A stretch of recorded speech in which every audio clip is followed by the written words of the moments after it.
Berlin, 1943.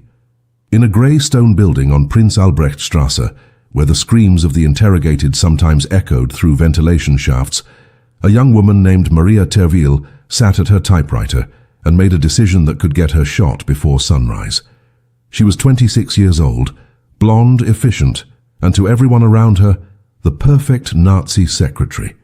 But every morning when she walked past the SS guards and climbed the stairs to the 4th floor of Gestapo headquarters, she carried a secret that would have meant immediate execution.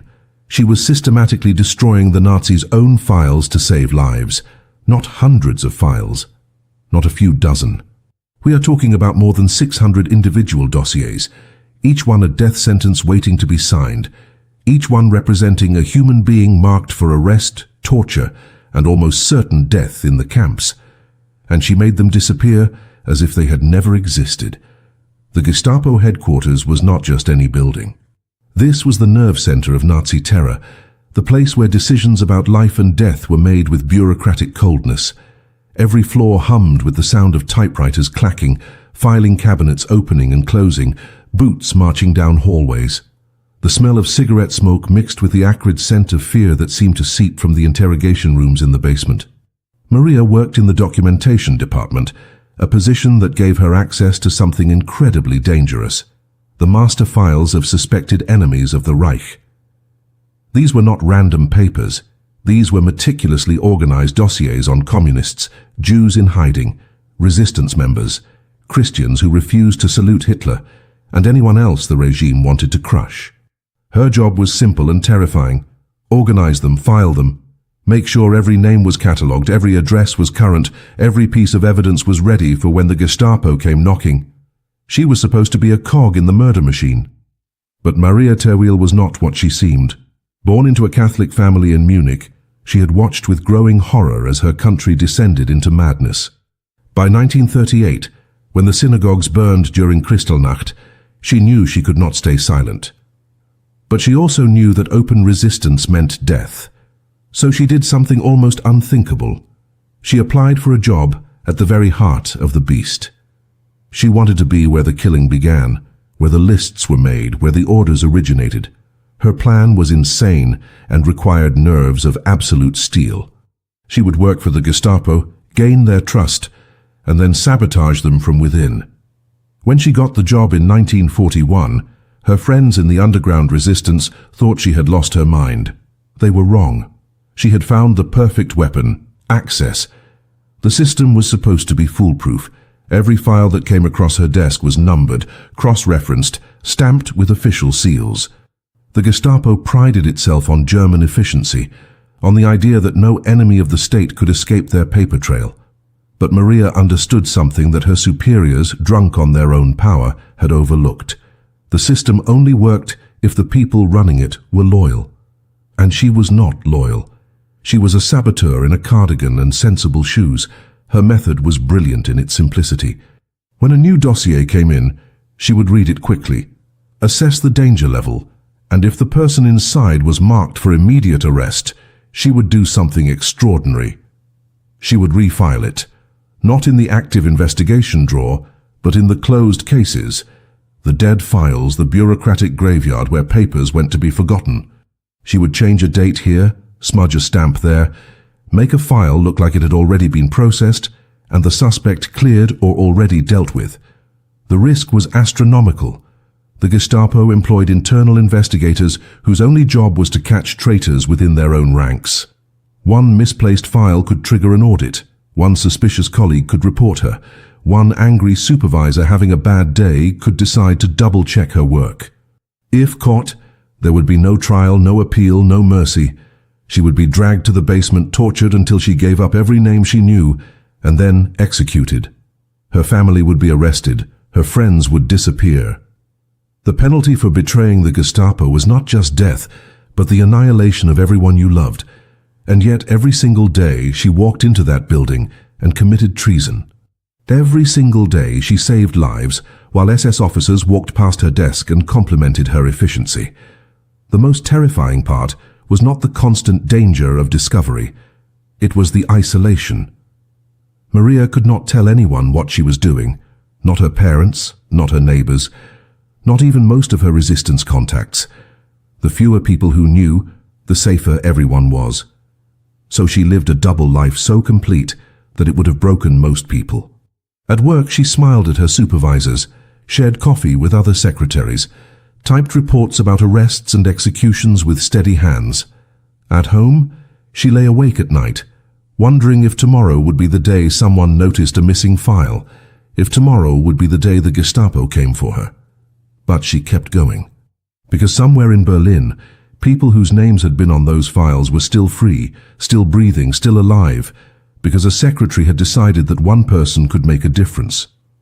The year 1943 marked a turning point in the war, and Berlin was transforming into a city of paranoia and desperation. The victories that Hitler had promised were evaporating on the Eastern Front, where hundreds of thousands of German soldiers were freezing to death in the Russian winter. The Allied bombing raids were intensifying, turning entire neighborhoods into rubble and ash.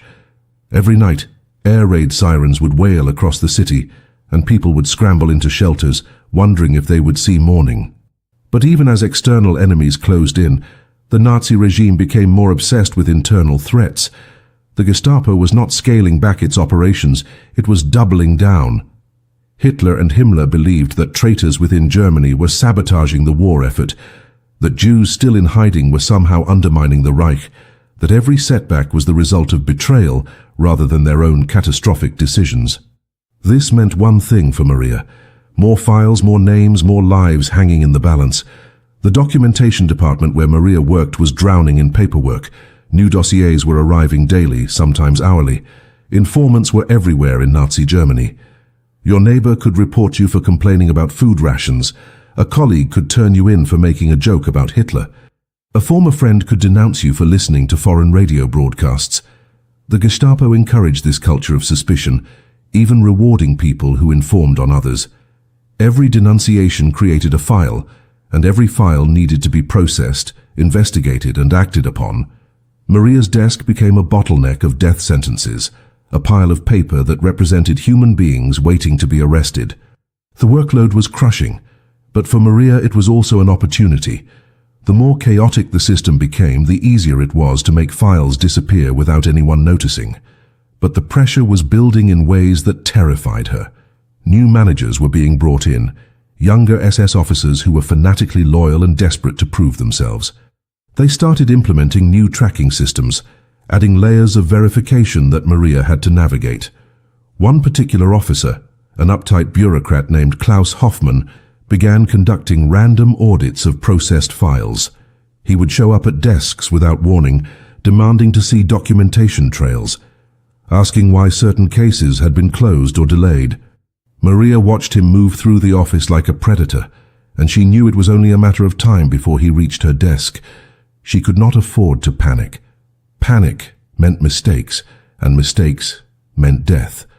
The resistance network that Maria was connected to was also under enormous strain. The Gestapo had infiltrated several underground cells, arresting members and torturing them for information.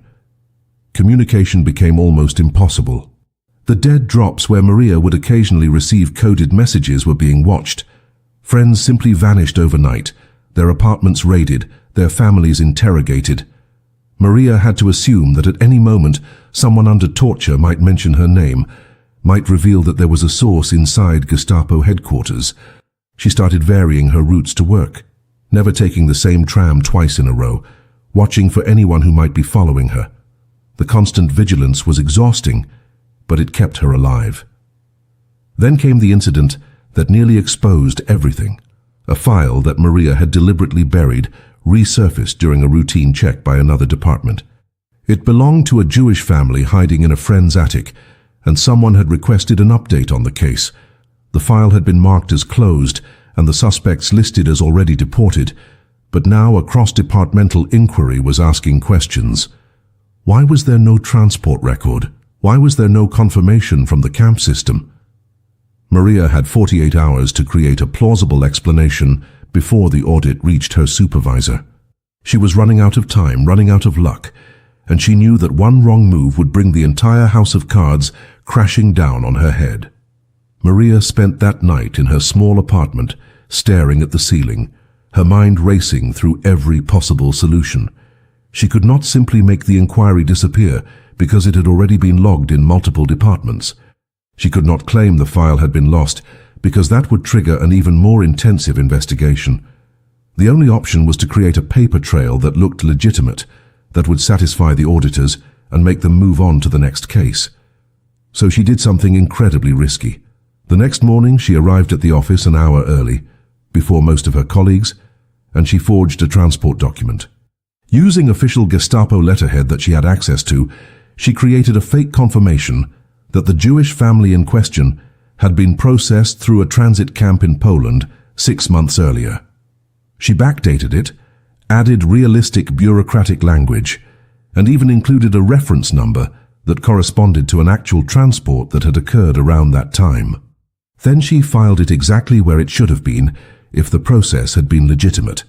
When the auditor arrived at her desk 2 days later, Maria handed him the file with steady hands and a bored expression, as if this was just another routine verification. She watched him flip through the pages, his eyes scanning the transport document she had forged. For a moment that felt like an eternity. He paused, and Maria could feel her heart pounding so hard she was certain he could hear it. But then he nodded, stamped the file as verified, and moved on to the next desk. Maria allowed herself exactly 3 seconds of relief before returning to her typewriter. She had dodged a bullet, but she knew the walls were closing in. The system was getting tighter, the scrutiny was increasing, and every day she stayed in that building was another day closer to discovery.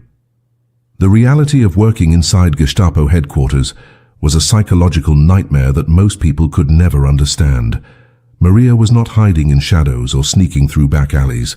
She was sitting in plain sight, surrounded by the very people who would kill her if they knew the truth. She had coffee with SS officers who bragged about interrogations. She filed reports written by men who tortured prisoners in the basement.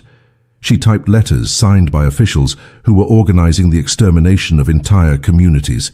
And she had to do it all with a smile, with efficiency, with the appearance of absolute loyalty. The cognitive dissonance was staggering. She was betraying everything these people stood for while sitting 3 feet away from them. But Maria was not alone in her resistance, even if she felt isolated. There were others scattered throughout the Nazi bureaucracy who were also sabotaging the machine from within. She did not know most of their names and they did not know hers, but occasionally she would hear whispers of files that went missing in other departments, of orders that somehow never got delivered, of small acts of defiance that added up to something larger. These people were not dramatic heroes. They were clerks and secretaries and minor officials who had access to the paperwork that kept the death machine running, and they gummed up the gears in whatever small ways they could. Maria drew strength from knowing she was part of this invisible network, even if she could never acknowledge it openly. By the spring of 1943, Maria had successfully hidden or altered more than 300 files. 300 human beings who should have been arrested were still free because a secretary had decided their paperwork was not important enough to process immediately. Some of those people would eventually be caught through other means, but many would survive the war because of the delays Maria created. She was buying time, and in a city where the Gestapo could kick down your door at 3 in the morning, time was the most valuable currency anyone had. But the question that haunted her every single day was simple and terrifying. How much longer could she keep this up before her luck ran out? Maria's technique evolved as the risks increased. She could no longer simply refile documents into dead storage because the new tracking systems would flag the discrepancy within days. So she developed more sophisticated methods, tactics, that required her to think like the very people she was working against.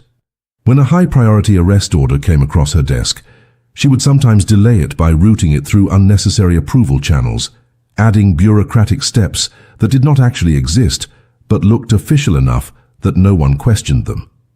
She would claim that a signature was needed from an officer who was currently at the front, or that additional verification was required from a department that was notoriously slow. In the maze of Nazi bureaucracy, where dozens of agencies often competed for authority, these delays seemed perfectly normal. A file that should have resulted in an arrest within 24 hours would instead sit in limbo for weeks, and by the time it finally reached the right desk, circumstances had often changed. The suspect had moved, the informant had recanted, or the case had simply been buried under more urgent matters. The psychological toll of this double life was immense. Maria could not afford to show fear, could not afford moments of hesitation or doubt. Every morning she had to put on a mask of normalcy and wear it for 10, sometimes 12 hours straight. She participated in office gossip, laughed at her supervisor's jokes, attended mandatory Nazi party functions where she had to raise her arm in the Hitler salute and pretend to believe the propaganda being shouted from the stage.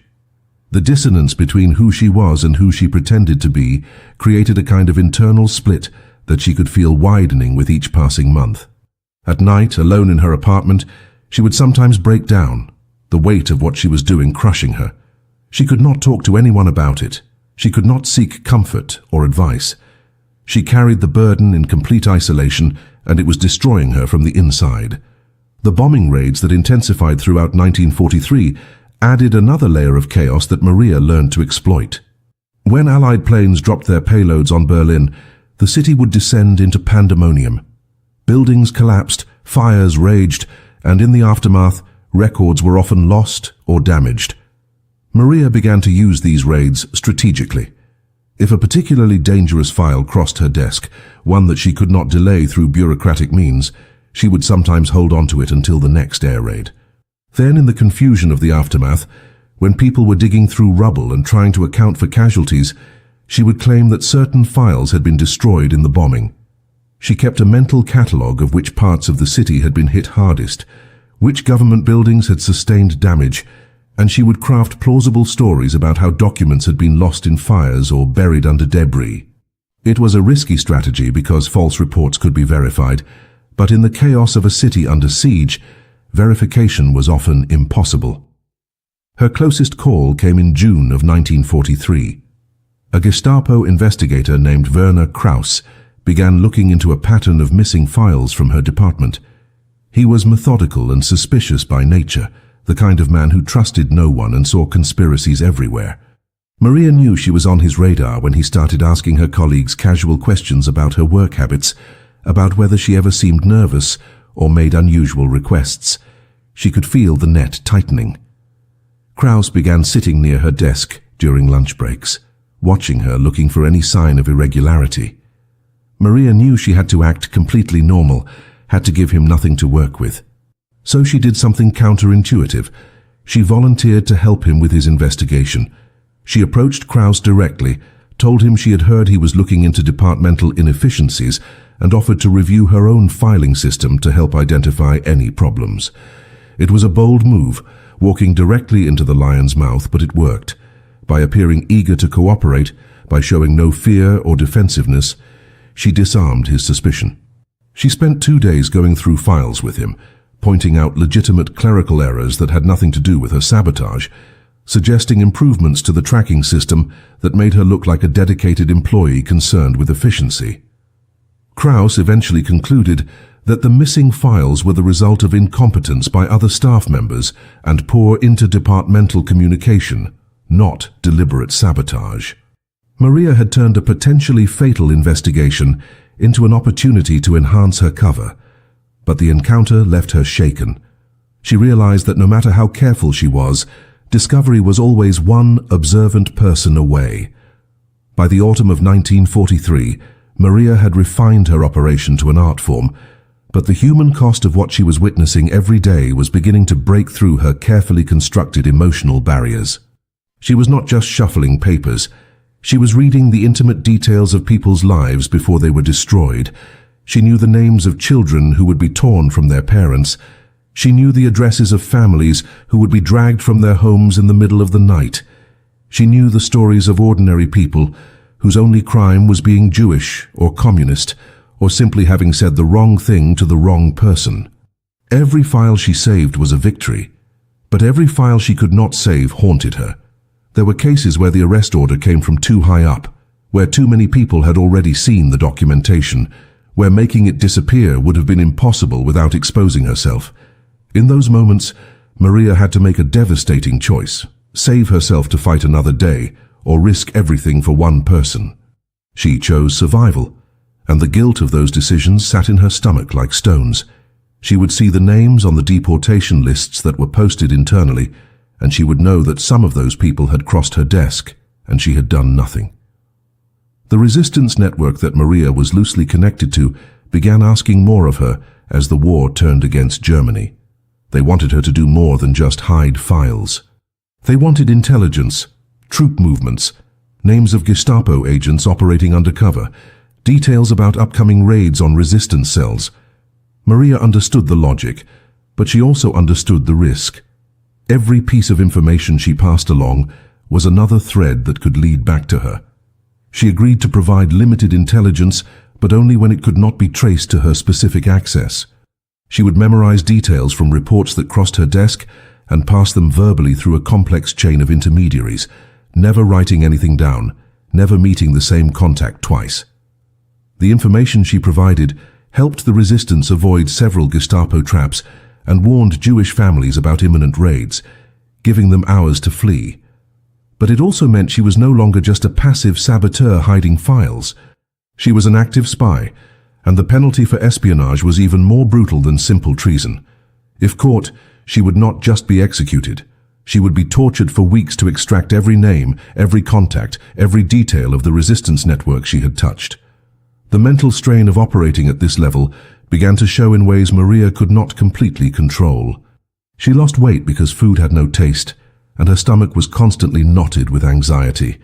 She developed insomnia, lying awake for hours, replaying conversations from the office, analyzing every word she had said, every expression on her colleagues' faces, looking for signs that someone suspected her. She started having nightmares about interrogation rooms, about being strapped to a chair while Werner Krauss stood over her, asking questions she could not answer without condemning everyone she knew.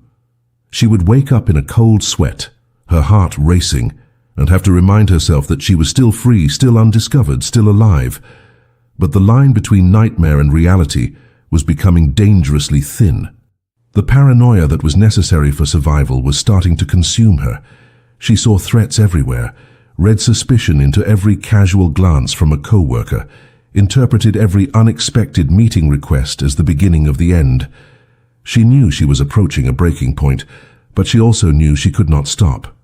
Too many lives depended on her staying in that position. The turning point came in November of 1943, when a massive file landed on her desk that changed everything. It was not a single arrest order, but a coordinated operation targeting over 80 people simultaneously, a planned raid on what the Gestapo believed was a major resistance cell operating in Berlin. The file contained names, addresses, meeting locations, and a detailed timeline for the arrests, which were scheduled to happen in 72 hours. Maria read through the documents with growing horror because she recognized some of the names. These were not distant strangers. These were people connected to the network she occasionally passed information to. If this raid succeeded, it would not just destroy the resistance cell. It would create a cascade of arrests as tortured prisoners gave up names under interrogation, and that cascade would eventually reach her. She had 3 days to decide what to do, and every option was catastrophic. If she did nothing, 80 people would be arrested and many would die, possibly including people who could identify her under torture. If she warned them, she would have to risk an enormous breach of security, and if the Gestapo noticed that the targets had fled just before the raid, they would know there was a leak inside headquarters. Maria spent one sleepless night weighing her options, and then she made a decision that she knew might be her last act of resistance. She could not save the entire file because it was too high profile, too many people had access to it, and its disappearance would trigger an immediate investigation that would lock down the entire building. But she could alter one crucial detail. She changed the date of the raid in her copy of the operational timeline, moving it forward by 48 hours, and then she arranged for that incorrect information to leak through her resistance contacts. The goal was simple. If the targets were warned that the raid was happening 2 days earlier than it actually was, they would scatter and hide, and when the Gestapo arrived at the real time, they would find empty apartments. It was not a perfect plan because some people might not get the warning in time, but it was the best she could do without completely exposing herself. She passed the false timeline through her network, And then she waited, knowing that within days she would find out if she had just saved 80 lives or signed her own death warrant.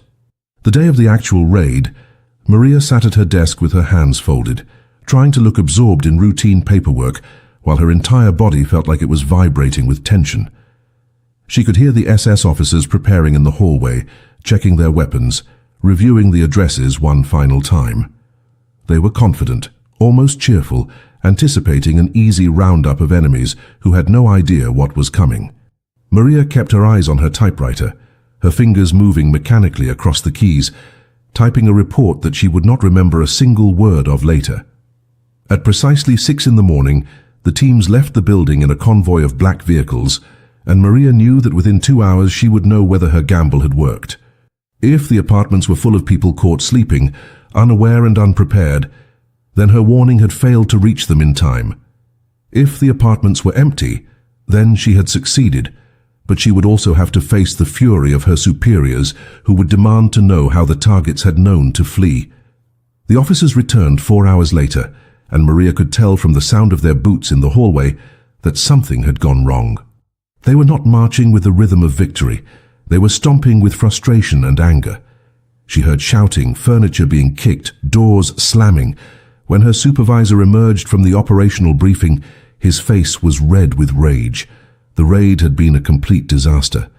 Out of 80 planned arrests, they had captured only 11 people, most of them elderly or sick individuals who had been unable to flee in time. The rest had vanished. Apartments were found abandoned, some with food still on tables and beds unmade, as if the occupants had left in a hurry just hours before the Gestapo arrived. Someone had warned them. Someone had leaked the operation. The building went into immediate lockdown. No one was allowed to leave. Internal security began interrogating every person who had access to the operational files, trying to find the source of the leak. Maria sat through 2 separate interrogations that day, and both times she relied on the same strategy that had saved her before. She showed no fear.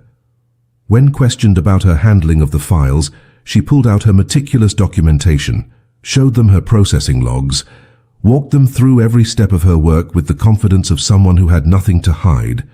She even expressed outrage that someone had betrayed the operation, volunteered to help review security protocols, suggested improvements to prevent future leaks. Her performance was flawless because it had to be. She knew that any hesitation, any nervous gesture, any inconsistency in her story would be enough to trigger deeper investigation. The interrogators were looking for guilt, and she gave them only indignation and patriotic fervor. After 6 hours of questioning, they let her go, concluding that as a low-level secretary with limited access, she could not have been responsible for such a sophisticated leak. But Maria knew she had used up another of her 9 lives. The internal investigation continued for weeks, and the atmosphere in the building became poisonous with suspicion. Colleagues who had worked together for years now regarded each other with distrust. New security measures were implemented. Files were numbered and tracked with even more precision. Random searches of employees' belongings became routine. Maria adapted to each new restriction, finding small workarounds and vulnerabilities in systems that were designed to be foolproof, but were ultimately run by fallible human beings. She continued her work, though at a slower pace, more carefully selecting which files she could safely interfere with and which were too dangerous to touch. The psychological cost of the failed raid was complex. Maria had saved nearly 70 lives, and she should have felt triumphant. But she could not stop thinking about the 11 people who had been caught, the ones who were too old or too sick to flee in time. She had read their files. She knew they were being interrogated in the basement at that very moment, knew they would be deported within days. She had saved many, but she had not saved all, and the weight of those 11 lives sat on her conscience like an accusation. This was the impossible mathematics of resistance. Every victory was also a failure.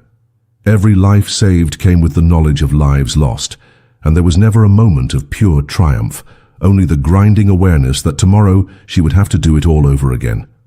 By early 1944, the Reich was collapsing from multiple directions, and everyone inside Gestapo headquarters could feel it, even if no one dared speak it aloud. The Eastern Front was in full retreat. The Allies had landed in Italy, and the bombing of Berlin had become so relentless that entire sections of the city looked like lunar landscapes of craters and rubble. But the Nazi leadership responded to these failures not with introspection, but with escalating paranoia and brutality. If Germany was losing, it must be because of traitors, saboteurs, defeatists lurking within the homeland. The Gestapo intensified its operations, and Maria's desk became flooded with an avalanche of denunciations and arrest orders. People were being reported for the smallest infractions. A woman overheard saying she wished the war would end, a man who failed to donate enough to the war effort, teenagers who listened to banned American jazz music. The regime was eating itself, consuming its own citizens in a frenzy of suspicion, and Maria was drowning in the sheer volume of human misery crossing her desk every single day. The breaking point came on a cold February morning when Maria opened a file that made her hands start shaking so badly she had to set it down. It was an arrest order for her own cousin, a young man named Thomas, who had been denounced by a neighbor for making defeatist comments about the war. Thomas was 22 years old, a conscripted soldier who had been wounded on the Eastern Front and sent home to recover. According to the denunciation, he had told someone at a beer hall that Germany could not win the war and that continuing to fight was pointless suicide. It was the kind of opinion that thousands of Germans privately held by 1944, but saying it aloud was treason. The file indicated that Thomas was scheduled to be arrested within 48 hours, and given the current climate of paranoia, he would almost certainly be executed as an example to others. Maria stared at the file, at her cousin's name typed in official black letters, and she realized that this was the nightmare scenario she had always feared. It was no longer abstract. It was her family. She could not let Thomas be arrested, but saving him was exponentially more dangerous than saving strangers. If Thomas suddenly disappeared just before his scheduled arrest, and if anyone discovered that Maria had access to his file, the connection would be obvious. She would be exposed, arrested, and everyone in her family would be implicated. But the alternative was watching her cousin be dragged away to his death while she sat at her desk pretending not to know. Maria made her decision in less than 5 minutes. She could not live with herself if she did nothing, even if acting meant the end of everything. She made a copy of the arrest order, left work early claiming illness, and took a tram across the city to the address where Thomas was staying with friends. She found him there pale and thin from his injuries, and she told him everything. She told him about her work at Gestapo headquarters, about the file with his name on it, about the fact that he had less than 2 days before they came for him. Thomas stared at her in disbelief, struggling to reconcile the quiet cousin he had known his entire life with the confession of espionage and sabotage she was making. Maria did not have time for his shock. She gave him instructions. Leave Berlin immediately. Do not tell anyone where you are going, destroy any identification documents, and disappear into the chaos of refugees fleeing the advancing Soviet armies. She gave him what little money she had saved and the name of a contact in Hamburg, who might be able to help him get false papers. Thomas left that night, and Maria returned to her apartment knowing that she had just committed an act that could not be explained away, could not be disguised as bureaucratic error.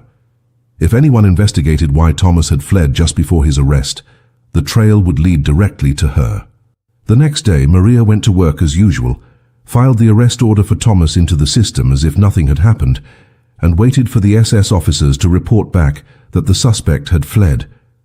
When they did, the response was immediate and vicious. A full investigation was launched. Who had warned him? How had he known? Maria was questioned again, but this time the interrogators were more aggressive, more suspicious. They knew that Thomas Terweel was related to Maria Terweel, and that was not a coincidence they were willing to overlook. Maria stuck to her story. She had not seen her cousin in months, had no idea he was under investigation, and was as shocked as anyone that he had fled. But she could see in their eyes that they did not fully believe her. She was placed under surveillance. Her apartment was searched. Her colleagues were questioned about her behavior. The net was tightening, and Maria knew with absolute certainty that her time was running out. She had maybe weeks, possibly only days, before they found the evidence they needed to arrest her. And when that happened, everything she had worked for would be exposed, and everyone she had tried to save would be in danger. Maria made the hardest decision of her life in the first week of March 1944. She could not continue working at Gestapo headquarters knowing that she was under active surveillance and that every move she made was being watched and analyzed. The smart move, the survival move, would have been to resign quietly, claim health problems or family obligations, and fade into obscurity before they could build a case against her. But Maria understood something crucial. The moment she stopped working there, she lost her only leverage and her only protection. As long as she was inside the system, she had access to information about investigations, including investigations into herself. The moment she left, she would be blind, unable to see the threat coming until SS officers kicked down her door. So she made a different choice, one that was either brilliantly strategic or completely insane. She decided to stay at her post and accelerate her sabotage to save as many files as she could in whatever time she had left, operating under the assumption that she was already a dead woman and therefore had nothing left to lose. Over the next 6 weeks, Maria destroyed, hid, or altered more than 200 additional files. She stopped being cautious. She stopped worrying about perfect cover stories or elaborate bureaucratic justifications. She simply made documents disappear, and when questioned about missing files, she blamed the chaos of the constant bombing raids, the overwhelmed filing systems, the incompetence of other departments. She became almost reckless, pushing the boundaries of what she could get away with, and the strange thing was that her boldness seemed to work in her favor. The Gestapo was so consumed with hunting external enemies and so overwhelmed by the cascading disasters of the collapsing war effort that internal inefficiencies were increasingly tolerated. Officers were being pulled from administrative duties and sent to the front. Entire departments were being relocated out of Berlin to escape the bombing. In the chaos, Maria found more room to operate than she had ever had before, even as the noose around her neck tightened. But the surveillance continued, and Maria knew that the investigators assigned to her case were meticulous and patient. They were building their evidence slowly, cross-referencing her work history with missing files, interviewing people she had contact with, looking for patterns. In April of 1944, they made their first significant discovery. An informant who had been arrested revealed under interrogation that he had received a warning about a Gestapo raid, and the warning had been remarkably specific, including details that could only have come from inside headquarters. The investigators began mapping out who had access to those specific details, and Maria's name appeared on the list. It was not proof yet, but it was a thread, and Maria knew from her own work how the Gestapo pulled threads until entire networks unraveled. She began preparing for the inevitable. She burned personal papers that might implicate friends or family. She rehearsed her story over and over, memorizing every detail so that under interrogation she could repeat it without variation. She even wrote a short letter to her parents explaining nothing but telling them she loved them, and she hid it in a place where they might find it after her arrest. The end came on a bright morning in late April. Maria was at her desk, typing a report, when she noticed that the usual morning activity in the office had stopped. People were standing still, looking toward the main entrance. Then she saw them. 3 senior Gestapo officers walking directly toward her desk, with the unmistakable purposefulness of men conducting an arrest. Time seemed to slow down. Maria watched them approach, and in those final seconds she felt a strange sense of calm settle over her. She had known this moment was coming. She had lived with the certainty of it for months. In a way, the waiting had been worse than the reality. One of the officers spoke her name, not as a question but as a statement. "Maria Terviel, you are under arrest for treason, espionage and sabotage against the Reich." She stood up slowly, her hands steady, and she looked the officer directly in the eye. She did not resist, she did not cry, she did not beg. As they led her out of the building in handcuffs, past colleagues who stared in shock and whispered to each other, Maria felt something unexpected. Pride.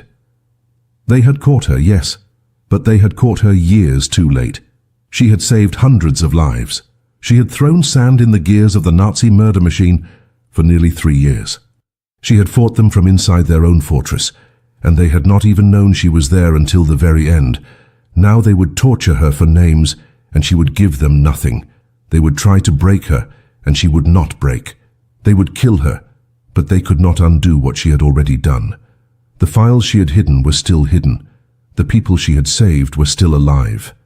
And even in handcuffs, walking toward the basement interrogation rooms, where so many had screamed before her, Maria Terviel knew that she had won the only victory that mattered. She had remained human in a system designed to destroy humanity. The interrogation began within hours of her arrest, and it was everything Maria had feared and prepared for. They took her to a windowless room in the basement of Prince Albrechtstrasse, the same building where she had worked for 3 years, but now she was on the other side of the door she had walked past every single day. The interrogators were professionals, trained in techniques designed to break even the strongest will. They started with questions, simple and direct.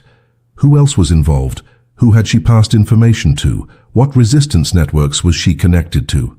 Maria gave them nothing. She admitted to hiding her cousin's file because he was family, a moment of weakness she claimed to regret, but she denied any broader conspiracy. She denied being part of any resistance network. She denied sabotaging any other files. She maintained this story through hours of questioning. Even as the methods became more aggressive, even as threats turned into physical violence. The pain was extraordinary, but Maria had prepared herself mentally for this. She knew that every hour she held out was another hour for her contacts to flee, to destroy evidence, to disappear. What Maria had not prepared for was the psychological torture that came after the physical. The interrogators brought in files, stacks of them, and they went through them one by one, reading her the names of people she had tried to save. Some of those people had been caught anyway through other means, and the interrogators described in graphic detail what had happened to them in the camps. They told her that her efforts had been pointless, that she had accomplished nothing, that every person she thought she had saved had died anyway. They showed her photographs of executed resistance members and claimed these were people she had worked with, people who had already given her up under interrogation. It was a mind game, a strategy to make her feel isolated and defeated, but Maria recognized it for what it was. She had worked in this building long enough to know their techniques. She knew they were lying, or at least exaggerating, trying to break her psychologically, because she had proven resistant to physical methods. She held on to one thought. Even if some of the people she saved had been caught later, some had not. Even if her victory was partial, it was still a victory. After 5 days of interrogation, the Gestapo realized they were not going to extract the information they wanted from Maria. She was too well trained, too mentally prepared, and too committed to protecting the people she had worked with. They moved her from the interrogation cells to Plötzensee prison, a facility on the outskirts of Berlin where political prisoners were held before execution. Maria knew what Plötzensee meant. It was the end of the line. This was where the Reich sent people it had already decided to kill, people who were waiting only for the paperwork to be processed and the execution date to be scheduled. She was placed in a small cell with 2 other women, both of them resistance members who had been arrested in separate operations. They did not speak about their cases, did not share details that might be overheard by guards, but in the quiet moments they shared small acts of kindness, a piece of bread divided 3 ways, a whispered word of encouragement, the simple human contact of holding hands in the darkness. Maria spent 6 weeks in Plötzensee, and during that time the war continued to deteriorate around her. She could hear the Allied bombers overhead almost every night, could feel the building shake when bombs landed nearby. The guards became increasingly nervous and brutal, taking out their fear and frustration on the prisoners. Rations were cut to starvation levels. Medical care disappeared entirely. Women died in their cells from untreated injuries and diseases, and their bodies would lie there for days before being removed. Maria watched people give up, watched them lose hope and simply stop eating, stop fighting, stop caring. She understood the temptation. It would have been easier to surrender to despair, to accept that she had fought and lost, and that the only thing left was to wait for death. But Maria refused to give them that satisfaction. She decided that if they were going to kill her, they would have to kill a woman who was still fighting, still defiant, still unbroken. Her trial, if it could be called that, lasted less than 2 hours. It was held in a makeshift courtroom inside the prison, presided over by a Nazi judge, who had already decided the verdict before hearing any evidence. Maria was charged with high treason, espionage, and undermining the German war effort. The prosecution presented testimony from Gestapo investigators who claimed to have evidence of her sabotage, though they could not prove the full extent of it, because so many of the files in question had been destroyed in bombing raids or lost in the chaos of the collapsing Reich. Maria was not allowed a real defense. Her court-appointed lawyer said perhaps 50 words during the entire proceeding. The judge delivered his verdict without deliberation, guilty on all counts, sentenced to death by guillotine. Maria heard the sentence without flinching. She had known it was coming from the moment they arrested her. The only question had been when, and now she had her answer. She was scheduled to be executed on August 5, 1944, less than 2 weeks away. Maria Terwiel was executed by guillotine at Plötzensee prison on August 5, 1944. She was 27 years old. According to the few records that survived the war, she walked to her execution with her head held high, refusing the chaplain's offer of final prayers, and her last words were reportedly a simple statement. She regretted nothing. The executioner's report, cold and bureaucratic, noted that the prisoner showed no signs of fear or resistance. Within minutes, her body was disposed of in an unmarked grave, and the Nazi regime attempted to erase her existence as thoroughly as they had erased the files she had hidden. For the Gestapo, Maria Terwiel was a problem that had been solved, a traitor who had been caught and eliminated. But what they did not know, what they could not have known in those final chaotic months of the war, was the true scope of what she had accomplished. The files she had destroyed, the names she had buried, the lives she had saved through 3 years of meticulous sabotage represented a legacy that would outlive the Reich itself. When the war ended in May of 1945 and the Allied forces occupied Berlin, the Gestapo headquarters on Prinz Albrechtstrasse was a burned-out shell, its records scattered and destroyed. Investigators trying to piece together the crimes of the Nazi regime found massive gaps in the documentation, entire categories of arrests that seemed to have been planned but never executed, resistance members who should have been caught but somehow escaped detection. For decades, historians attributed these gaps to the general chaos of the war's final years, to bombing raids that destroyed records, to the incompetence of an overwhelmed bureaucracy. But as more evidence emerged, as survivors came forward with their stories, a different picture began to form. People remembered warnings that had come from inside the Gestapo itself. They remembered files that had mysteriously disappeared. They remembered narrow escapes that seemed too fortunate to be coincidental. And slowly, painstakingly, researchers began to trace some of these miracles back to their source. A young secretary named Maria Terwiel, who had worked inside the heart of Nazi terror and sabotaged it from within. The exact number of lives Maria saved will never be known, because the very nature of her work was to make people disappear from the Nazi system, to erase the paper trail that would have led to their arrests. Conservative estimates based on surviving evidence suggest she interfered with at least 600 individual cases, though the real number could be significantly higher. Some of the people she saved never knew they had been in danger. They never knew that their names had been on a list, that an arrest order had been written, that a Gestapo team had been prepared to drag them away in the middle of the night. They lived because a woman they never met decided their paperwork was not important enough to process, and they went on to survive the war, to rebuild their lives, to have children and grandchildren who exist today because of a decision made by a secretary in 1943. Maria's story remained almost completely unknown for decades after the war. Unlike more famous resistance figures, who had networks to commemorate them, or dramatic escape stories that captured public imagination, Maria's resistance was quiet, bureaucratic, and hidden. It was not until the early 2000s, more than 50 years after her execution, that researchers working in newly opened archives began to piece together the full story of what she had done. Testimonies from survivors were cross-referenced with fragmentary Gestapo records. Patterns in missing files were analyzed, and slowly the portrait emerged of a woman who had fought one of the most dangerous and lonely battles of the entire war. In 2003, the German government officially recognized Maria Terwiel as a resistance fighter and issued a posthumous pardon, erasing the Nazi conviction for treason.